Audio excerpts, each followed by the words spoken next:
documentário, de fato, ele é um longo processo de realização, porque na verdade eu acho que a gente vai caminhando junto à pesquisa e o processo de investigação do tema com a construção de uma narrativa, né? Então, assim, é muito difícil você ter uma pesquisa completamente acabada. Você parte de uma tese, você parte de uma ideia, você parte de um pressuposto, de uma hipótese, e aí você começa esse processo de investigação, que é um processo cheio de surpresas no meio da própria realização.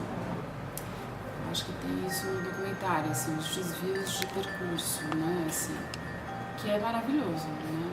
Ele te permite que você possa ter olhares múltiplos ali que vão estar realmente contribuindo no processo.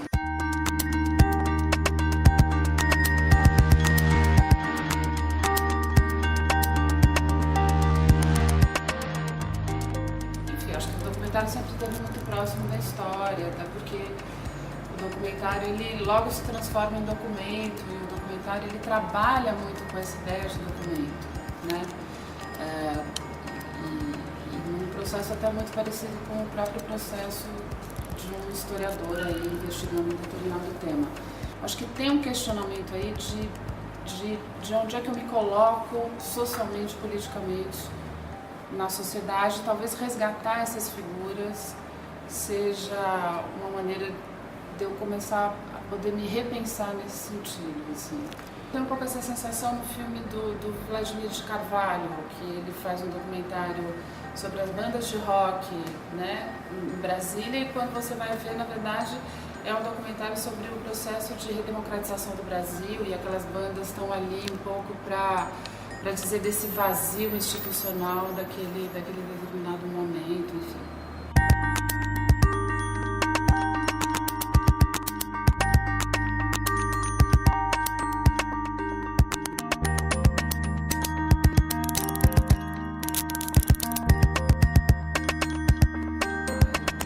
Acho que a nova geração que vem, ela está querendo muito mais brincar com esse limite do documentário da ficção, e é quase como se ela tivesse completamente liberta dessa ideia de documentário ou liberta dessa ideia da ficção, e que ao final, seja lá o que for, assim, deixa de ir para um político, de ir para um lugar do político, mas que é algum político muito menos histórico e muito mais de um embate de relações sociais que se vê no cotidiano, né? Acho que é um documentário mais intimista, acho que é um documentário que parte muito, né, para o lugar da primeira pessoa, do eu autobiográfico. Eu acho que tem essas características, assim, é interessante, mas é o que eu vejo muito presente nessa nova geração. Você não tem uma marca temática ou estilística que caracterize essa nova geração que está chegando. Pelo contrário, eu acho que é uma geração que está expandindo o discurso do documentário.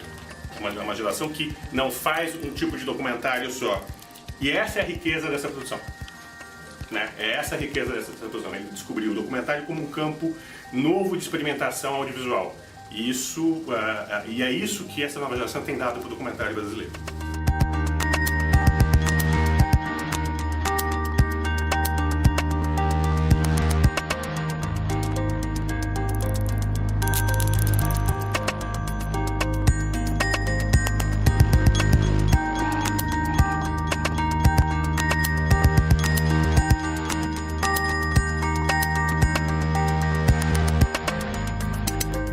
O documentário brasileiro ocupa hoje um nicho de mercado parecido com o que ocupa o documentário no mundo inteiro. É importante as pessoas entenderem isso. Um número maior de documentários de longa-metragem brasileiros tem entrado nas salas de cinema do que americanos, canadenses, franceses. É fato que o desempenho em salas dessa produção é tímido, como é no mundo inteiro. Quer dizer, a indústria audiovisual não ficcional não tem uma tradição ainda estabelecida de se viabilizar pelas salas de cinema, pelo circuito das salas de cinema. O circuito das salas de cinema é parte de uma equação maior. Para o Brasil, falta a gente desenvolver esses outros mercados, esses outros parceiros. Fundamentalmente, tendo a televisão como parceiro, não só na distribuição e exibição, mas na produção.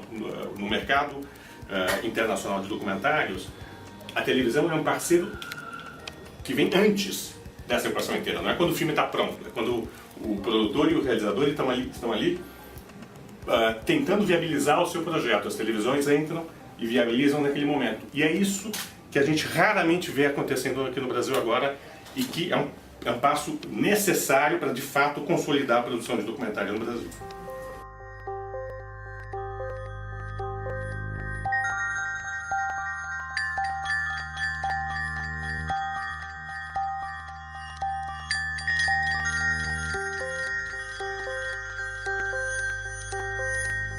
O documentário brasileiro dos últimos 20 anos, nesse momento de retomada, está tentando um pouco pagar algumas dívidas, né? Uma dessas dívidas é o do documentário musical. Eram poucos os filmes importantes e ainda mais raros, aqueles que eram feitos em longa-metragem, dedicados a pesquisar a música popular brasileira. O que se descobriu foi que havia também um interesse muito acentuado do público por uma produção documental dedicada a essa produção musical.